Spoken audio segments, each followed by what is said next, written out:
Hello and welcome. Thank you very much for tuning in to another episode of Streaming School. It's great to be with you all again, and we're really, really lucky to have Mr. Sam Winch join us one more. A very good morning to you, Sam. Yeah, good morning, guys. How are you, Leon? How are you, Nish? Well, good, thanks. Good stuff. Good stuff. Nish had a scary moment with a spider this morning, Sam.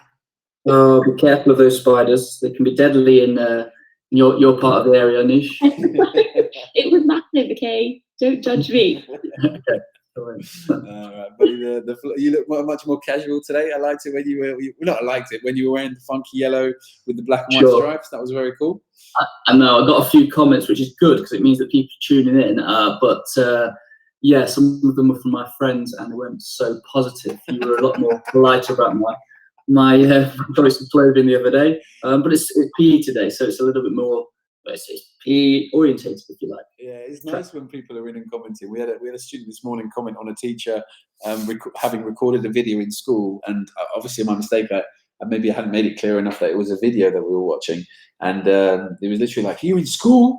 And I was like, I think I've got one of the teachers in trouble here. So teachers not social distancing. But floor is yours, buddy, and thank you very much. Yeah, cheers, guys. Okay, well, welcome to today's tutorial. Today we're going to recap quickly on some methods of training before moving on to the principles of training. But Nisha, if you can share my screen, please. All right, cool. We'll quickly recap the 6 methods of training. So on the left-hand side here, you can see circuit training, plyometric training, fartlek training, interval training, continuous training, and weight training. So there are 6 different types of methods of training. You need to be able to name the advantages and disadvantages of each method of training, as well as linking sporting examples to each one and explain exactly how they benefit the performer. Now we're going to look at, before we go into today's session of principle training, we're just going to quickly recap on aerobic and anaerobic capacities. So aerobic fitness is another way of describing cardiovascular fitness, or stamina, as we used to say. And you can improve aerobic fitness by working within your aerobic target zone, which is 60 to 80%. And we looked at this at the back end of Tuesday's session. Aerobic fitness includes strength, power, and muscular endurance, and working within your anaerobic target zone, which is found between 80 to 100% of your MHR, which is your maximum heart rate. And let me just see if I can, flick onto the next screen. So this is the information you need, and you need to be able to work out within your exam, which is your maximum heart rate. So again, if you look at the top left-hand corner, it says here 220 minus your age will give you your maximum heart rate. And I'll give myself as an example. So my age is 32, believe it or not. 220 minus my age would give me a maximum heart rate of 188 beats per minute. Okay, now to find out 60% of my maximum heart rate, you can see the calculations over here. A little bit of maths for you, but it is maths that you will need to be able to do within your exam. So to find out your lower threshold, it would be your age. So mine would be, it would be your maximum heart rate, which mine would be 188, times by 0.6 to give me 60%. This example here for a 20-year-old is 120, whereas mine would be 113. And between your aerobic threshold would be 60 to 80%. So the aerobic threshold for this 20-year-old would be 120 to 160, whereas mine will be 113 to 150. So that means if I'm working, and you can see here at the bottom, this is my aerobic training zone. If I'm working within my aerobic training zone, then I am training at that level, and that's the level I need to work at. So of course, some aerobic training zone, some aerobic fitness athletes will be someone such as a long distance runner, a long distance cyclist, a swimmer. They will be working within their aerobic training zone, and they'll be having heart rate monitors, maybe not so much a swimmer, but they'll be taking heart rate tests before the training session and at the end of the training session to see if they're working at their maximum heart rate throughout within their training zone. Okay, an anaerobic training zone is 80 to 90%, and again, mine would be 150 to 188 for 80% to 100%.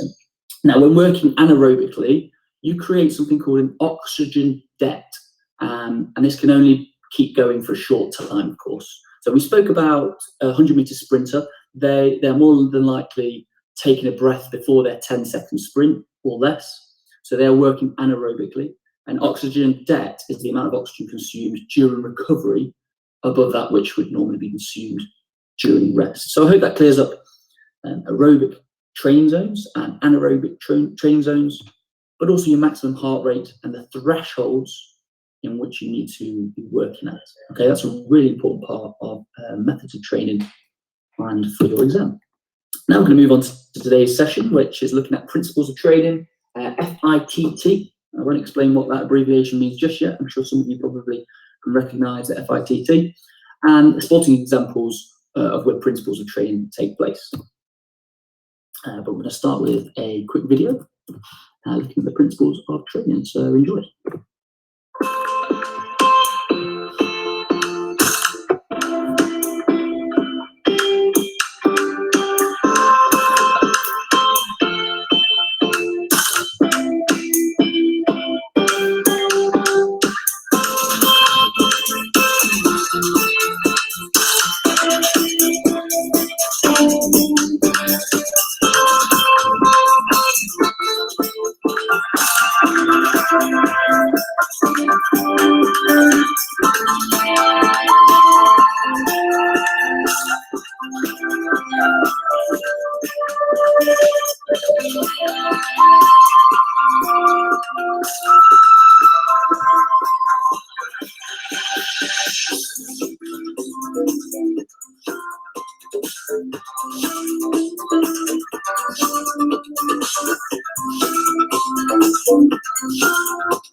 Okay, so we're just going to hold it there and move back to my PowerPoint.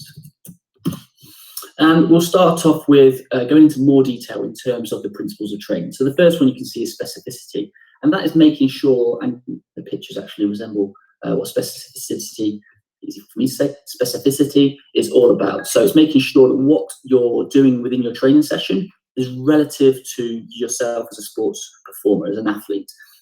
So, for example, this weightlifter here at the top is doing some really heavy bicep curls. Would that be relevant to a football player?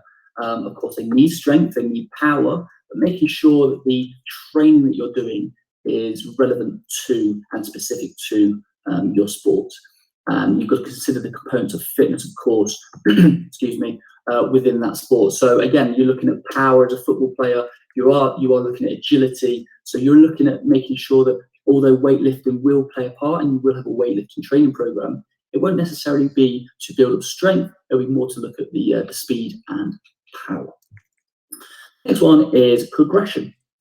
Now, very straightforward. The training intensity needs to be increased if you are to get fitter, is the first line here, bearing in mind that injury can play a process when training. So if you're looking at progression, you just must make sure that you're training safely.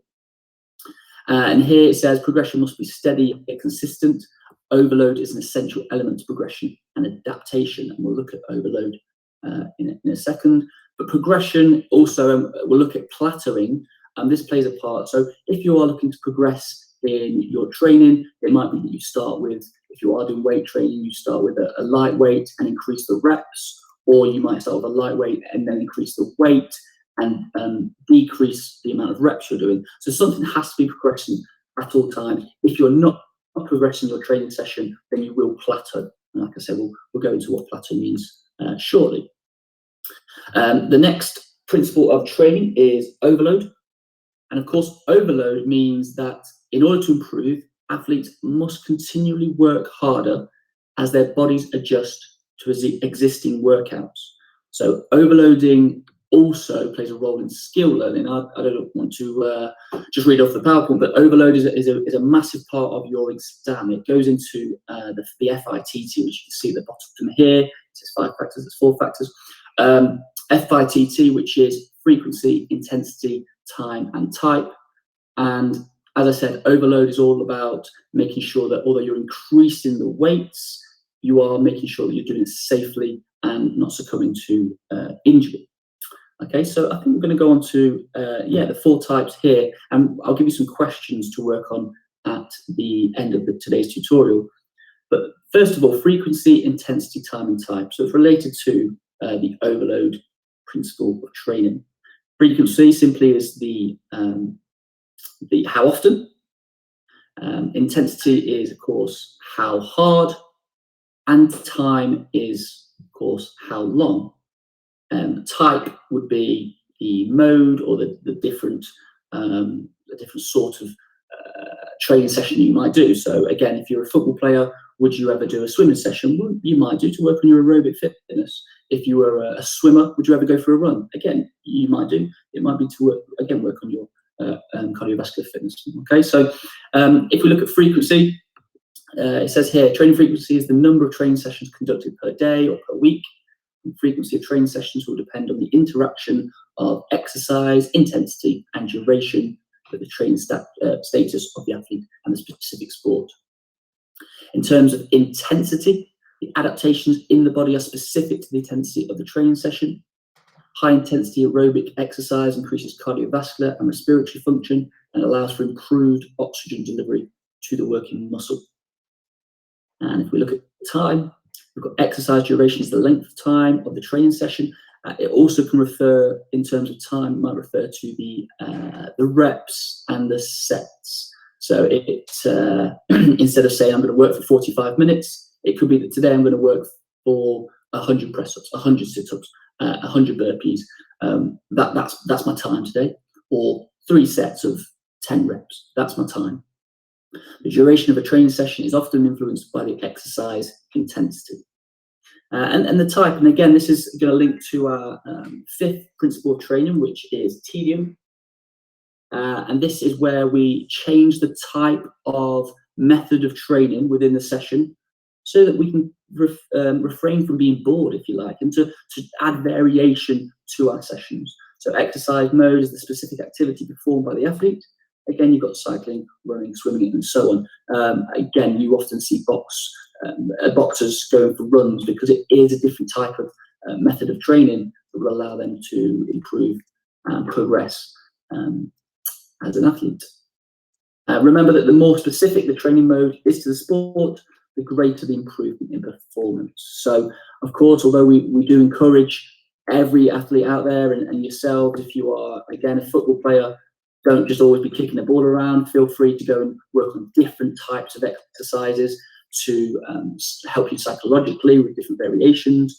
However, the more often, I guess, if we were to look at football, the more often you are able to work out with that ball at your feet or hands if you're a goalkeeper, the more beneficial it would be. So this graph here is an example of plateauing, and this is a word that plays a key part now in the GCSE EdXL exam. Plateauing is, of course, when you plateau, it says at the bottom, progressing to a certain level and getting stuck there. So you might start progressing, and then all of a sudden you get used to that level, but you don't progress anymore. You don't push yourself anymore. So if you are, again, I use myself at the moment. I'm doing the 5K run, and I'm enjoying getting a certain time. But now I've started to reach that target of 25 minutes. Now I need to really push myself onto the next, getting 30 seconds quicker. Otherwise, I just plateau out and end up going into reversibility, which is what we're going to look at next. So plateauing is a new term that features heavily in the exam, and it's the progression to a certain level and then getting stuck there. Okay. Otherwise, reversibility takes part. Reversibility means that an athlete can lose the effects of training when they stop and can gain the effects when they begin to train again. So, reversibility would be, think of the word just reverse, you're going backwards. So if you stop training, in terms of periodization, again, a difficult word for me to say, Christmas time is a fantastic time for people to relax and spend quality time with their family. So if you're an athlete and it comes to Christmas time, and then you have 4 weeks where you're at home and you're eating great food, and you stop training, then what's going to happen come January or go back to training? Of course, reversibility takes place. So it's difficult then to regain your energy and enthusiasm to get back into training. It takes much longer to gain fitness than it does to lose it, as it says there. And just finally here, the final bullet point, it says, if we train, our muscles get bigger, which is called hypertrophy. And alternatively, if we don't, our muscles get smaller. I might put my teeth in a minute. And then finally, we've got Tedium. Tedium is the principle. The principle of Tedium is applied when a trainer builds variety into their training method by changing the training methods. Okay, so you've got here on the right hand side, you've got a scale of different adjectives, if you like, to describe what Tedium is. But again, it's really about the psychological side of training sessions, okay, and making sure that your training is varied and it gives you enthusiasm to complete the training session to the highest level possible. Okay, and that's a new principle of training. So Tedium wasn't in last year's GCSE, so this is one for going forward. The EdXL have included Tedium into the syllabus. And the final one that we haven't included today, because there's not much really to go into it. It's a summary of the ones we've done so far, and that will be individual needs. So make sure that, of course, when you are looking at principles of training, you're focusing on the individual needs of the performer. Again, that means it needs to be specific. They need to be progressing. They need to be safe when working in overload, and they need to make sure that reversibility isn't playing a part, and Tedium. Okay, so final couple of questions for you today. You've got two pictures, and I've used these two gentlemen a lot of times in our PowerPoint so far because I think they're fantastic examples. You've got Mo Farah on the left-hand side, and you've got Usain Bolt on the right-hand side. The question is, what type of training should these two do? So that refers back to our training methods. Should they do the same? Why and why not? So the first question really looks at our training methods, our methods of training. We said that Mo Farah would use, here on the left-hand side, would use continuous training, whereas Usain Bolt would use more maybe interval training or possibly circuit training or even fartlek training. He would use a variation of different types of training. But in terms of the principles, making sure it's specific. So why would Mo Farah use continuous training? Because it is specific to his needs. Does it allow him to progress? Well, we saw a video on Tuesday that shows how during the week he gets faster and runs further within the week. So he's always looking to progress. In terms of Usain Bolt, reversibility, I'm sure it doesn't play a part because he trains 7 days a week. So reversibility would never play a part. And in terms of if we chose circuit training for Usain Bolt, then if we looked at Tedium, would Usain Bolt get bored, if you like, using circuit training? Well, of course not, because there's lots of different circuits he can do. So you might find one activity a little bit more tedious, a little bit more boring than one, but then the other. But then obviously there's multiple sessions to choose from within circuit training. So there's an example. Now you've got Paula Radcliffe, and it says this is a GCSE question that came up. I think last year or the year before, and it said Paula Radcliffe ran 145 miles per week, I should say, when she does her marathon training. That's specific training for the marathon. Now, if someone else was to run a marathon, should they also run 145 miles per week? And that question was aimed at just someone that was competing in the London Marathon. They weren't a marathon runner, but they were just trying to compete in the London Marathon. And of course, the principle of training they're looking at here is individual needs. So of course, the principle of training is all based on the individual themselves. Okay, Paula Radcliffe is a high or elite performer athlete who does marathon running and training on a daily basis, whereas someone that was running a marathon as a one-off wouldn't be expected to train at the same level as Paula Radcliffe. Okay, and then final task. I'm going to give you 30 seconds to finish off the session nicely.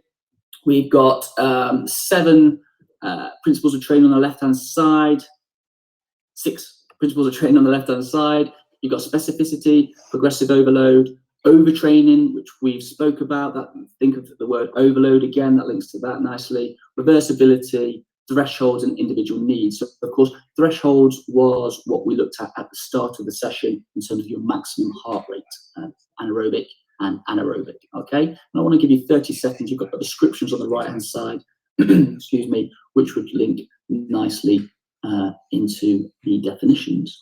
And Nish, if you can share my screen, please. All right, cool. So with those definitions, I'm going to leave them on the screen, but on Tuesday's session next week, we're going to look back at them. That's what we're going to start off with. And I'm hoping that today's lesson has helped you understand the principles of training, and we can link up those definitions with the words on the left-hand side to finish nicely in terms of principles of training. But thank you for joining me today, and I'll see you soon. Thank you, buddy. Really, really appreciate it. So you're climbing Everest, going on a deep sea dive, finding Titanic. What does the afternoon hold? Not sure. I'm going to find my teeth first because I struggle with a few words today, I think. But no, I'm sure some sort of exercise. It's difficult when you look out the window. It's pretty gloomy where I am.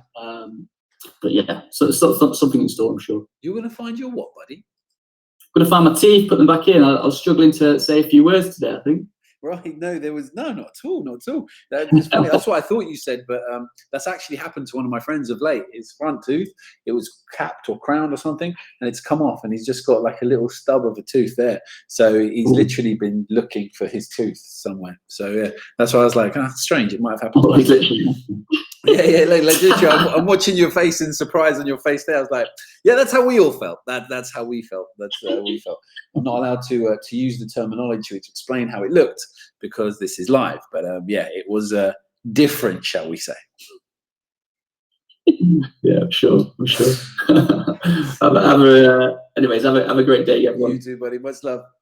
Thank you. Cheers, guys. Bye-bye. See you later. And you've got another great set of resources to share now, Nish. Yes, there is just a task here. It is a worksheet on muscles. I'd love it if it was just a sheet you clicked and it just said make muscles. Imagine. Muscles worksheet, make muscles. Good luck, string school. Just a bit.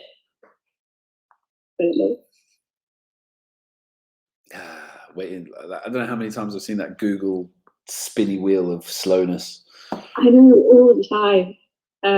Yes, here is a worksheet that Sam has left to see what you guys can try. If you've missed out on any of the previous videos, you can find them on YouTube and on Facebook.